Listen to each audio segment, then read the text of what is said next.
Psalm 139, the all-knowing, ever-present God. Psalm 139, attributed to David, is one of the most intimate and theologically rich passages in Scripture. It presents a sweeping meditation on God's complete knowledge of humanity, His inescapable presence, His sovereign role as Creator, His righteousness in judging evil, and His desire for inward truth within the believer. The psalm moves from awe to comfort, from zeal for God's holiness to humble self-examination. The psalm begins with the stunning declaration that the Lord has searched and known the psalmist. God's knowledge is not general or abstract, it is deeply personal. He knows every movement, sitting down and rising up, and even understands thoughts before they are fully formed. No word reaches the tongue before God already comprehends it entirely. This portrays divine omniscience. God's knowledge is perfect, immediate, and exhaustive. Yet the tone is not fearful but reverent and overwhelmed. The psalmist marvels that such knowledge is too wonderful and beyond human grasp. The one who knows all things knows Him fully, and still remains near. The reflection then turns to God's presence. There is no place where one can flee from His Spirit. Heaven, the grave, the farthest horizon, or the deepest darkness, none provide escape. Even night shines like day before Him. This affirms that God's presence fills all creation. For the faithful, this is not a threat but a profound comfort. No suffering, isolation, or hidden place lies outside His reach. Whether in joy or despair, one is never abandoned. The same hand that searches also leads and holds fast. The psalm then moves backward in time to the mystery of human formation. God is described as the one who formed the inward parts and knit the psalmist together in the womb.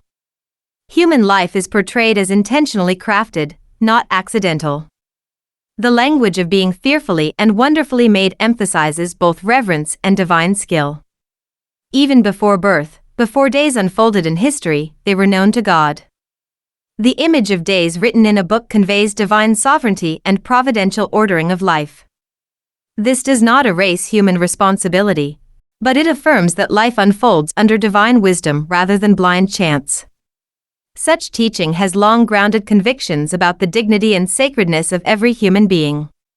After contemplating God's intimate involvement in his life, the psalmist expresses strong opposition to those who rebel against God.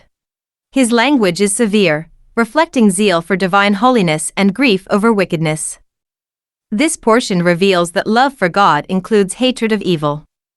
It is not a call to personal vengeance but an expression of covenant loyalty. Evil is not trivial, and injustice matters to God.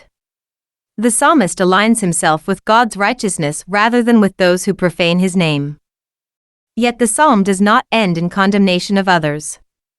It ends with a prayer for personal examination. Search me, O God, and know my heart. Having affirmed that God knows him completely, the psalmist invites that searching light to expose hidden sin and anxious thoughts. This is a posture of humility.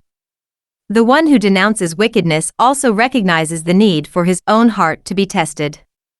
The final request, to be led in the way everlasting, expresses a desire not merely for moral correction but for a life aligned with God's eternal purposes.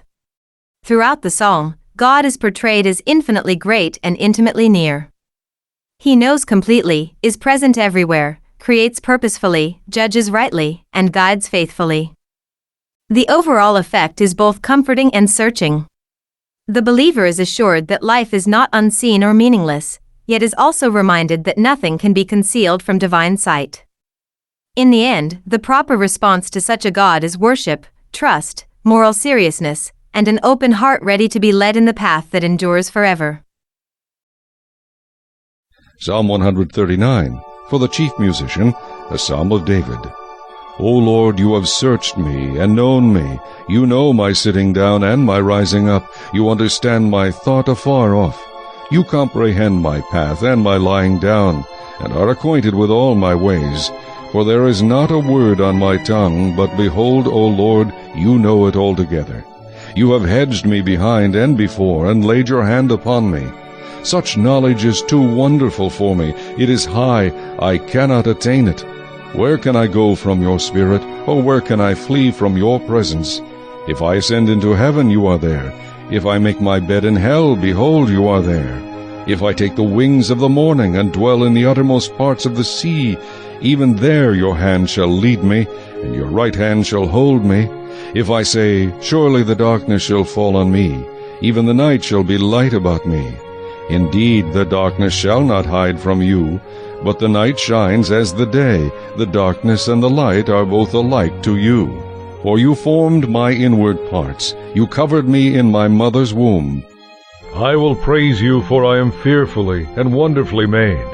Marvelous are your works, and that my soul knows very well. My frame was not hidden from you when I was made in secret, and skillfully wrought in the lowest parts of the earth. Your eyes saw my substance being yet unformed, and in your book they all were written, the days fashioned for me, when as yet there were none of them. How precious also are your thoughts to me, O God! How great is the sum of them! If I should count them, they would be more in number than the sand. When I awake, I am still with you. Oh, that you would slay the wicked, O God! Depart from me, therefore, you bloodthirsty men, for they speak against you wickedly.